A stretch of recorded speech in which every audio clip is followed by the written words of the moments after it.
Howdy mini fans, how are you today?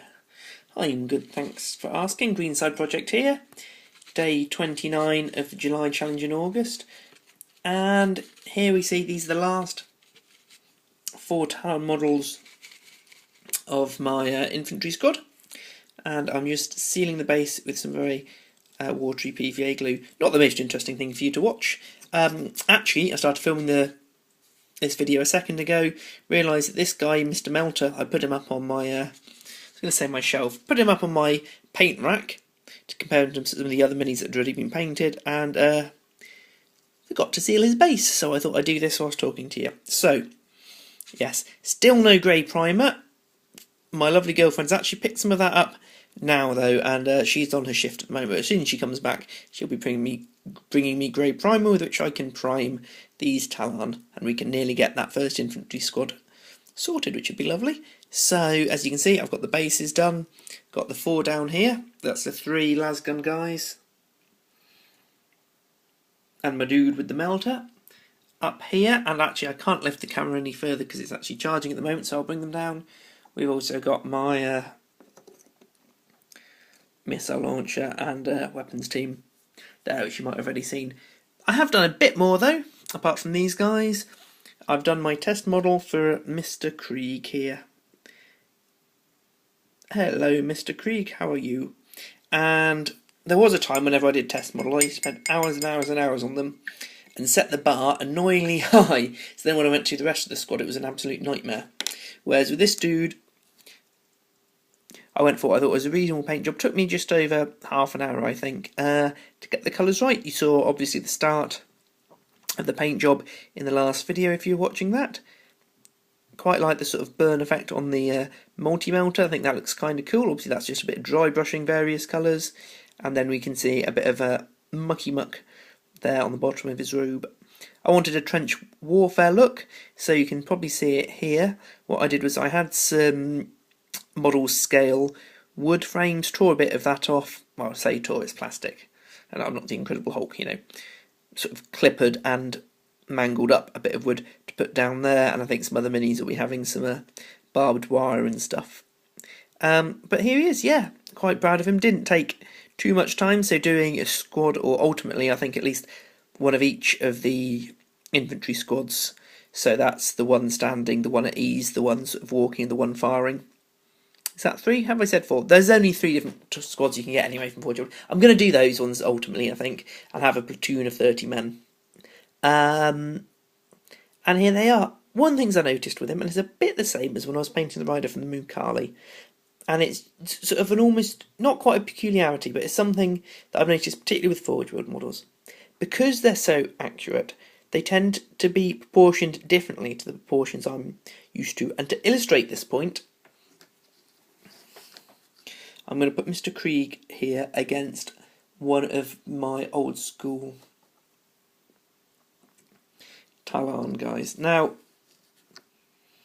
to a certain extent, I'm not going to be saying anything new here, particularly that a lot of people have already read, thought about, you know, looked up on the internet. So, apologise if this seems patronising, but back in the olden days, when minis like this were sculpted by hand,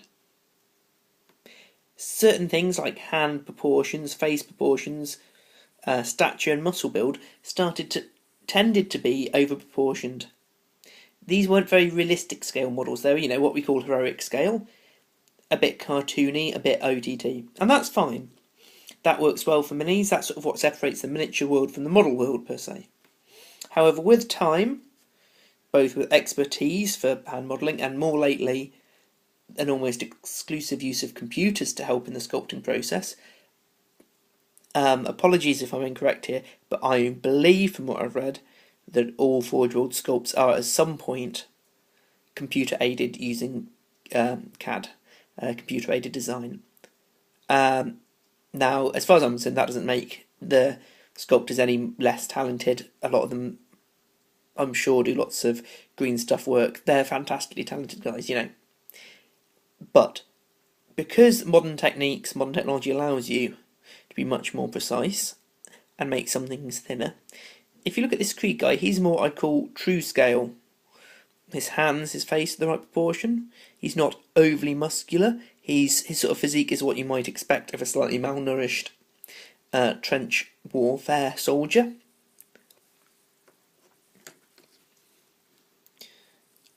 Next to each other, though, you can see a bit of a difference. I'm going to bring my Mukali down so you can have a look at the Rough Rider we've got here. Have a look at him compared to his regular infantry Talon brethren. He just looks about 10% smaller. And I've noticed when I've been painting Forge stuff, less so Barry, because I mean Barry is pretty much as OTT as you can get for minis, being as he is a genetically enhanced Dreadnought consciousness. But these guys, painting them up, felt much more like painting scale models than it did miniatures. That's not a bad thing, but it is different.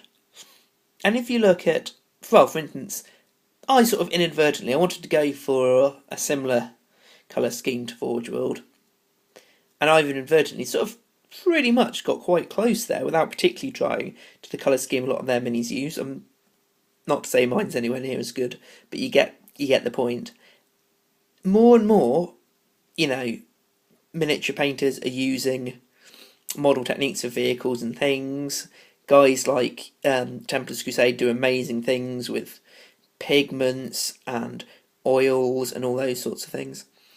And I just wonder if more and more, just like in, you know, the early thousands, you had Rackham coming in and you had lots of painters coming in from the historical mini scene, introducing things like glazing to the world. I wonder if we're going to, as a hobby, move more and more and more towards realistic mini painting using things like pigments and stuff. I mean, maybe we're already there. Maybe I'm just really behind the curve on this. It's just something I've been thinking as I was painting Mr. Krieg. Yep, what a big thought that was. The question today is what rank I'd give myself for the July challenge in August. Well, I mean, I have painted some minis, but if you look back at the original video I did talking about what the challenge was going to be, I think I basically promised to paint all the minis ever.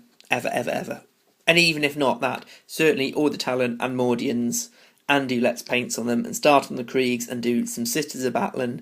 It just didn't happen. I was so unrealistic with what I thought I could paint reasonably in a month.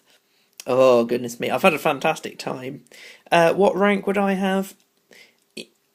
B+. Yes, it's not a rank, it's a grade. And even then it probably wouldn't be a B+, would it? Probably be something like a C+, trying hard but needs to improve work rate. I don't know. Cook. I think I could be a good army cook. Probably not for the Kriegs, though. I'm sure they just live on vitamin supplements and pain. Maybe for the Space Wolves. I think they probably like lots of steak. Lovely, lovely steak. Steak and ale. Oh, only 2 more videos left. How sad. Love you all. See you tomorrow. Bye. Say bye, Test Kriegs. I am so expendable. Yep.